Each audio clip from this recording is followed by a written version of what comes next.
Salut les gens, vidéo à la sortie du lit, je vous mens pas. Timing serré un peu aujourd'hui, j'ai pas mal de trucs à faire qui concernent pas les réseaux sociaux. Mais en gros, voilà, petit débrief rapide de Ouzbékistan-Portugal. Je vais vous donner grosso modo, putain, je crois que j'ai une espèce de crotte d'yeux qui se voit, bref. C'est vraiment la vidéo du Schlagos. Non, je vais vous donner ce qu'il faut surtout améliorer côté Ouzbékistan pour arracher une qualif qui serait complètement miraculeuse. On va surtout parler de l'Ouzbékistan. En gros, pour dire que voilà, il faut respirer. J'ai trouvé des joueurs un peu en apnée euh, physiquement, je veux dire.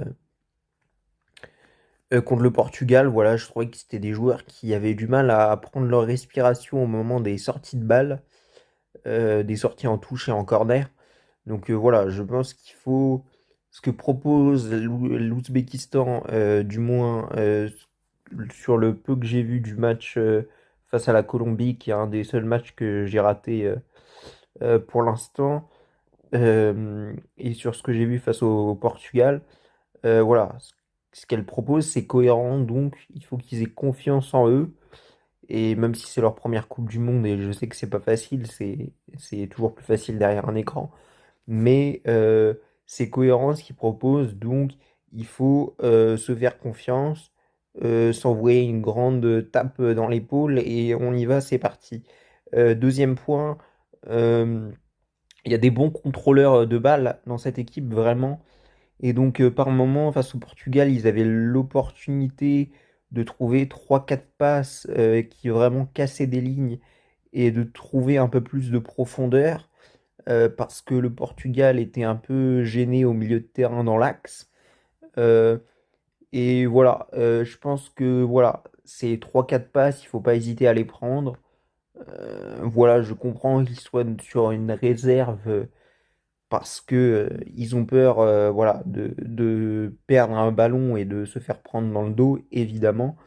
Mais non.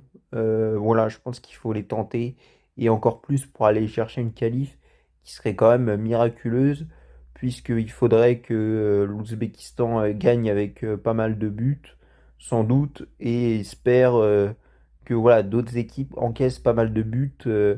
De toute façon, ils peuvent que finir meilleur troisième. Ils peuvent pas finir aux deux premières places du groupe. Donc voilà. Et j'ai noté aussi, je trouve que l'ailier droit, alors excusez-moi, je sais plus son nom, ne participe pas assez au bloc défensif. Donc voilà, il faut qu'il défende plus. Ça, voilà, j'ai noté ça contre le Portugal. Et côté portugais, j'ai vu beaucoup de maîtrise à certains moments.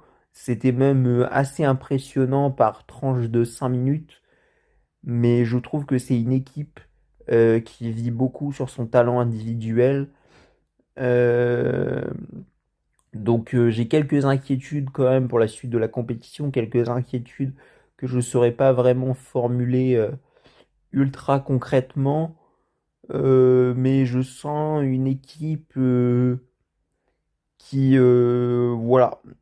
Moi, j'ai des questionnements sur cette liste de Roberto Martinez qui, sur le coup, quand elle est sortie, m'avait pas posé de questions.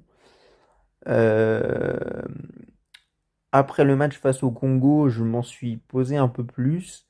Et là, je m'en pose un peu plus encore après le match face à l'Ouzbékistan. Et je trouve que c'est encore une équipe qui vit quand même beaucoup sur l'exploit individuel de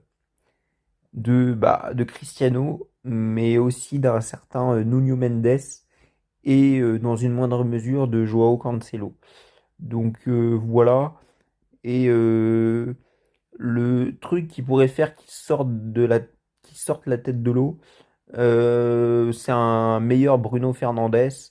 Enfin, en tout cas, je ne l'ai pas trouvé mauvais, mais un Bruno Fernandes vraiment meneur de jeu, ce qu'il n'est pas. Je pense que Vitinha doit plus lui laisser le ballon, même si attention, Vitinha est loin d'être mauvais, mais clairement il surjoue un peu dans cette Coupe du Monde, je trouve. et il doit laisser plus le ballon à Bruno Fernandes et à João Neves.